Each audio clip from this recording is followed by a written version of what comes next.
Hey, welcome back to my channel. If you are new here, then hi, my name is Erica, and today I am going to talk about Ethan Klein from the H3 podcast, and more specifically, his recent behavior towards the LGBTQIA plus community.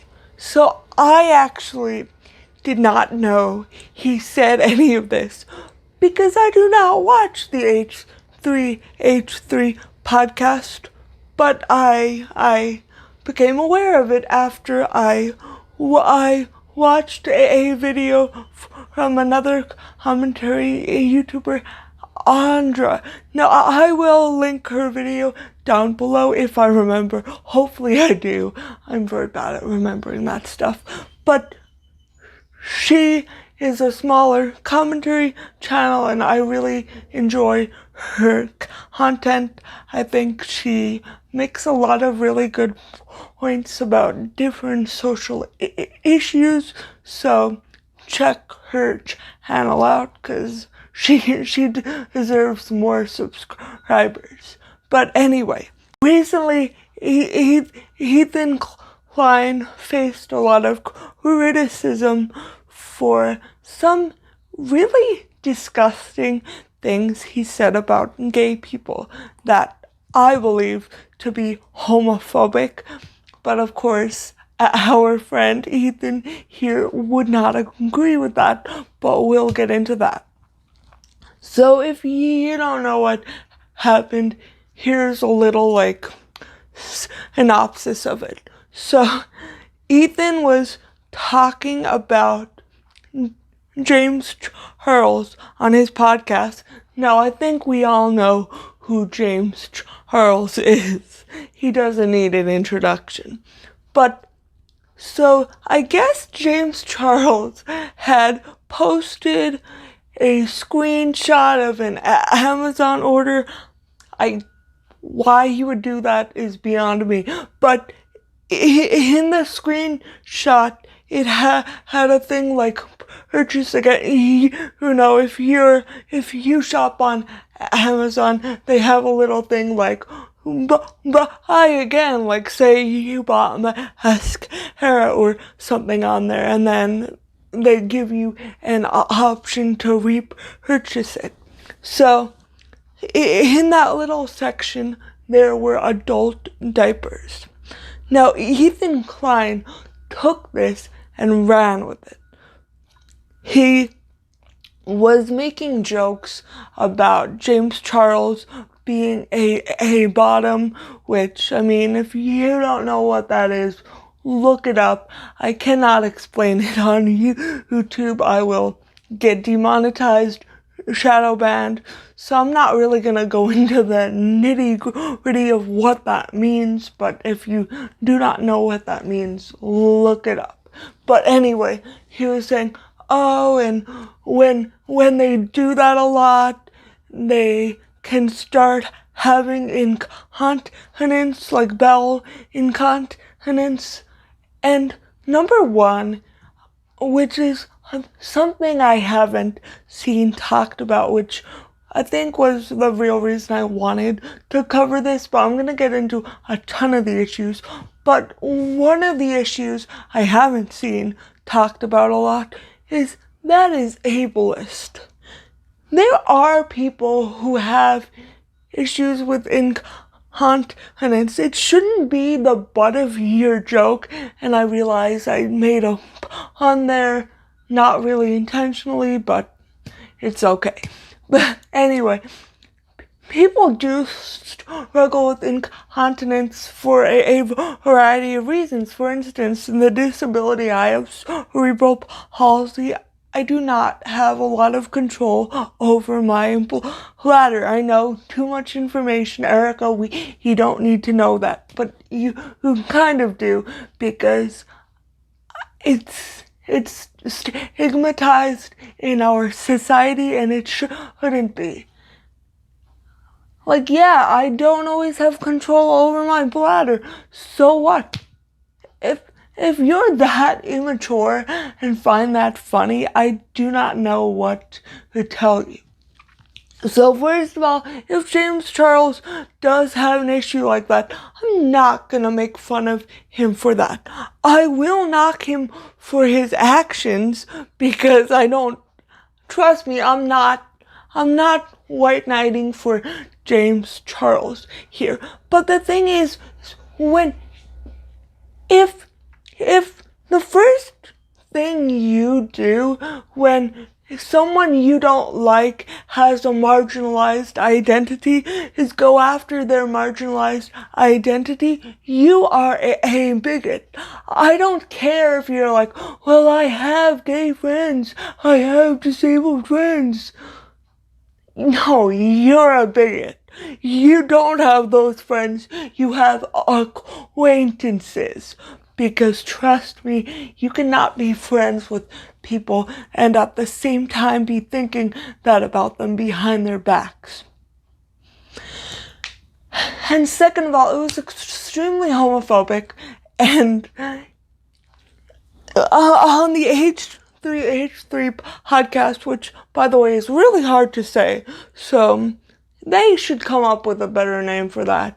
Anyway, but they have callers call in because they do it live. And one caller called in to kind of educate Ethan and one of his employees, Dan, about why what they were saying was homophobic. So he was talking about how there's a stigma towards playing that role in a sexual relationship, and things aren't that cut and dry. It's very much stereotyped and stigmatized, and it's harmful to the gay community, especially gay men, but it could be argued that in some ways it affects the whole LGBTQIA plus community, but it really negatively affects gay men. But anyway, so this caller went on to educate Ethan and Dan. So would you consider yourself a top or a bottom, or you don't do that, the labels? I knew you were going to ask me that. I knew you were going to go there. And I mean this with all peace and love and with respect, Ethan. It's none of your business. Oh, sure. I mean, that's a totally valid response. You don't have to answer the question. Because from there. But you have a preference one way or the other? Yeah, but that's another dangerous assumption too. Because Can I guess? A lot of gay men don't have a preference. Can I guess? So that's another dangerous stereotype. What's that? Can I guess what is your preference? You can. Will you tell me if it's right, if I guess right? No. Well, but either way, you would. How about this? How about this one? You do a good job. You try to learn from this and do better. And then in 5-6 months, when you've shown some growth, then I'll tell you. Okay. Matt, people say it was gross and disappointing. Saying you can guess if Matt is a power bottom by his voice is so gross. But I was right. That was the point. Wasn't I? He admitted. Yeah, of course you were right. And honestly, just so. And they proceeded to be like, oh, well, so I'm guessing you're a bottom by the sound of your voice. That's stereotyping, that's homophobic, that is even, I would even argue that it's sexual harassment, because then when this guy was like, I don't feel comfortable answering that question, like this isn't about my sex life. And then Ethan went, well, that means it's true. You're only saying that because I'm right. This person was trying to set a clear boundary, but here you are railroading past that boundary. and not giving a shit because you're a shit person, Ethan Klein. And I hope he watches this and knows how I really feel about him. But asking someone that is disgusting, especially someone you don't even freaking know. You are a homophobe if you do that. And then Ethan, after this, and Dan telling people that if they were offended, that they're like snowflakes or whatever, and they should just shut the fuck up and unsubscribe, which they since then they regretted, because tons of people did unsubscribe from the podcast. I'm not going to continue to say its name because it's really hard for me as someone with a speech impairment to say, so I'm just going to say the podcast. Hopefully we have all established what the podcast is. Do you think it's hard for a straight person to understand how it feels to always have people define you by how you prefer sex? Is that a valid criticism? No, because again, it's the context. This is a loose comedy show, okay? Like it's Ethan whole persona is being a bit of a goof. That's why you guys watch. Like it just, oh my god.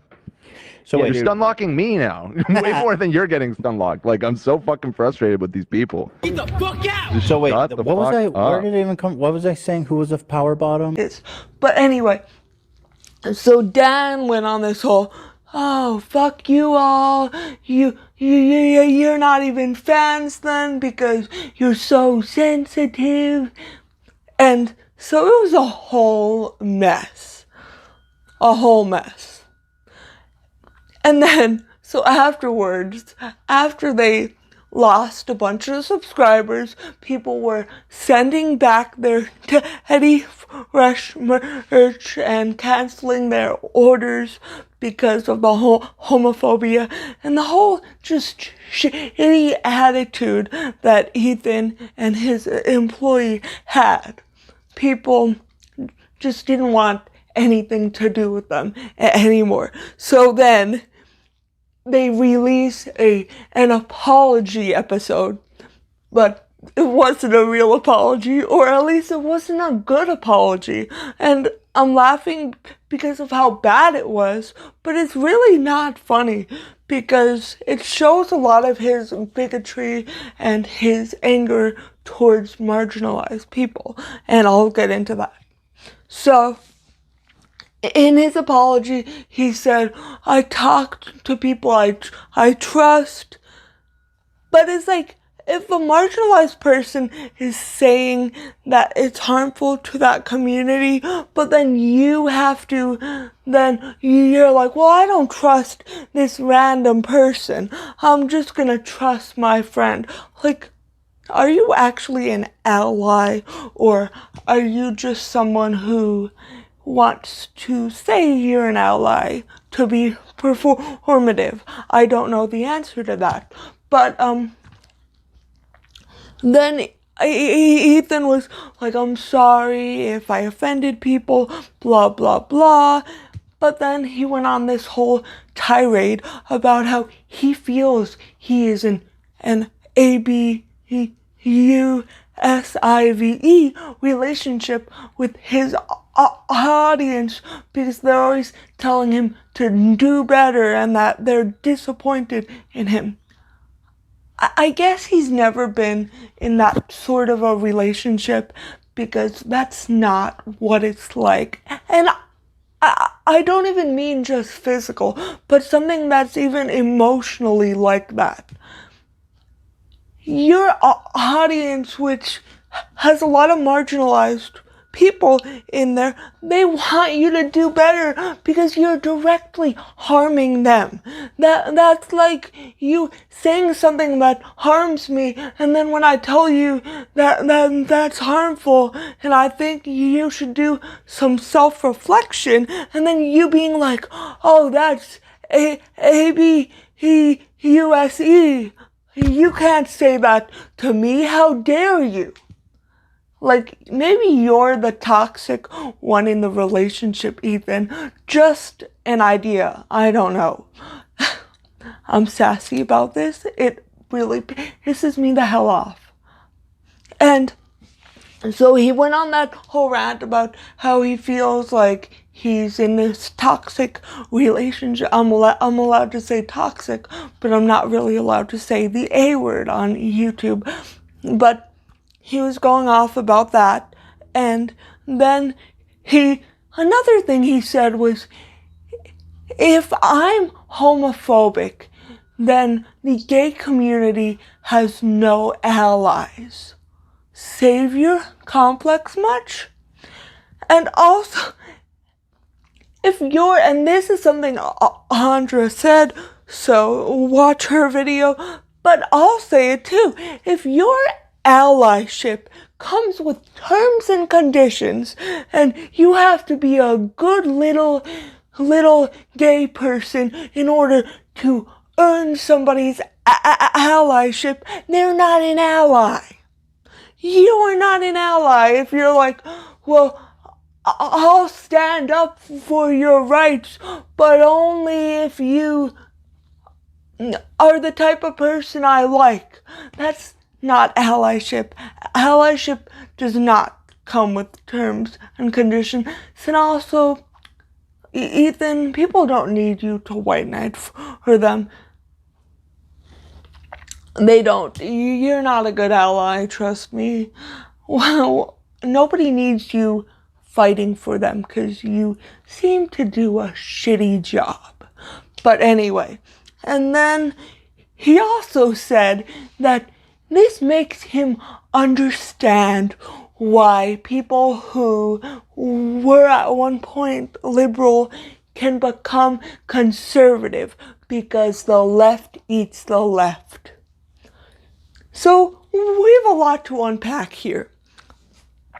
If being told your behavior is homophobic makes you then want to lash out and become a conservative and wave around a Confederate flag and tell gay people that they're sinning, maybe. A lot of stuff I want to talk about.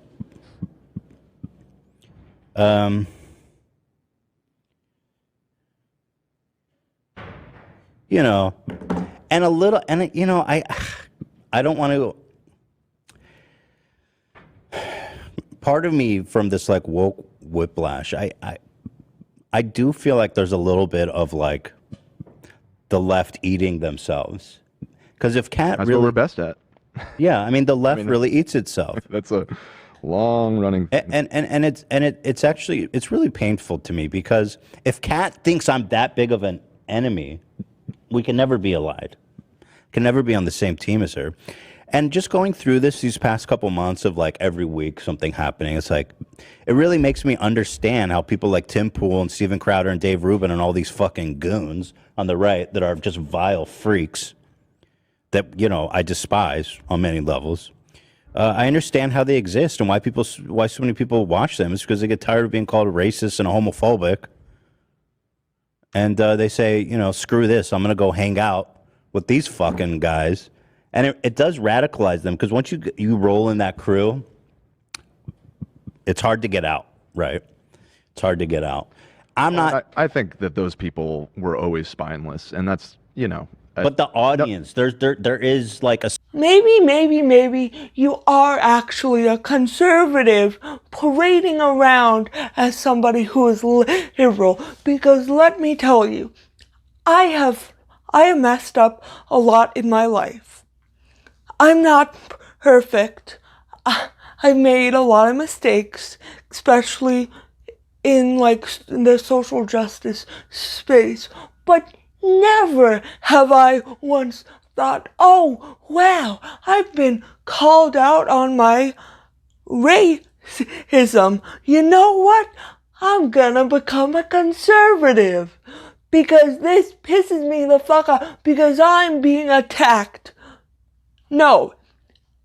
Me being told that my behavior is problematic is not even comparable to the shit that marginalized people go through. Me, as a white person, I cannot compare being called racist to actually experiencing that racism. And the fact that YouTube won't even let us say that word says a lot. It says a lot about censorship and them not wanting to talk about the serious issues, but that's an issue for another day. We're not going to get into that too much in that video, but I just wanted to add that in there.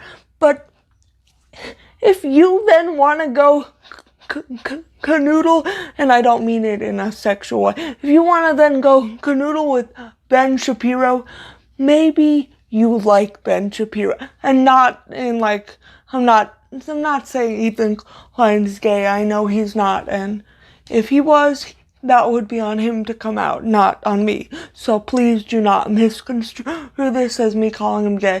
But if you really sympathize with Ben Shapiro so much, go hang out with him, because it seems like you can relate to him a lot more than you can relate to the marginalized people you are white knighting for. And then he's like, and Ben Shapiro has even, every time I get canceled, which is like every week, let me address the first part of that. If you're getting canceled every other week, maybe, just maybe, you have a lot of work to do, buddy. Maybe, because, I mean, of course, as a public figure, you're gonna make a lot of mistakes. No matter how much you try to educate yourself and do things right by people, you are still gonna make mistakes, because you're a human being, and that is what human beings do. But if this is happening every week or every other week, maybe it's time to step back, buddy. But also, then he's basically saying, Ben Shapiro invites me on to talk about how problematic cancel culture is and how it ruins lives. But of course, I never take him up on that offer. That's basically like him saying, oh, I'm a good person because I don't do this, but I could. If you're gonna hold that over people's heads, just do it already, buddy. Get it over with. You seem to really want to go on his show, so go and do that. And no, I'm not a fan of Ben Shapiro. I have talked about how I do not like him, and I would rather not make a whole video on him because he disgusts me. But anyway. But if you want to go on his show so bad, do that. Don't be like, oh, I could, but I don't. That's like somebody saying, I could smash your car, but I don't, so I'm a good person. That doesn't make you a good person. That makes you do the bare minimum to not be a total piece of shit. You still are a piece of shit, just not 100% shit. And then he also went on to be like, and I know people can care about two things at once, but what about what the conservatives are doing in Florida? If what I'm doing is horrific, what do you call what they're doing? Buddy, two things can be horrific at once. You even said it yourself. I know people can care about more than one issue at once. You don't get to be like, oh, but look at what they're doing. What about this? Yes, that's horrific too. So is the way you made fun of gay men and you silenced people who were trying to educate them, and you mocked them, and you even harassed them to some degree. That's bad too. Maybe they're not on the same plane of bad, but we don't need to compare everything. Two things can be bad at once, Ethan. And another thing I wanted to say is a lot of times he kept saying, like, well, if you're so sensitive and if what I say bothers you so much, don't watch. The same can be said about Ethan here, because if you have such a difficult time handling criticism and it's gonna really affect you in the way that it seems to be affecting Ethan, maybe it's time to step away from your podcast. Because maybe it's just not for you, and maybe you're just a little too sensitive to be a public figure. And I mean, if people said that to him, it's like he has a right to have his podcast. So, in the same vein, people have a right to criticize his shitty behavior. And that's about all I had to say on this. Again, I know Andra goes a lot more in depth in this for this situation, so go watch her video if you would like to see a very long form version, because she really covers all of the bases. So, but I'm not gonna do that today because she already did that, so it doesn't need to be. I don't need to copy anybody, is what I'm saying. But if you learned something or if you found this interesting, please give this a big thumbs up. And if you have not already and you would like to see more of my content, please consider hitting that subscribe button. Thank you so much for watching, and I hope to see you again next time. Bye.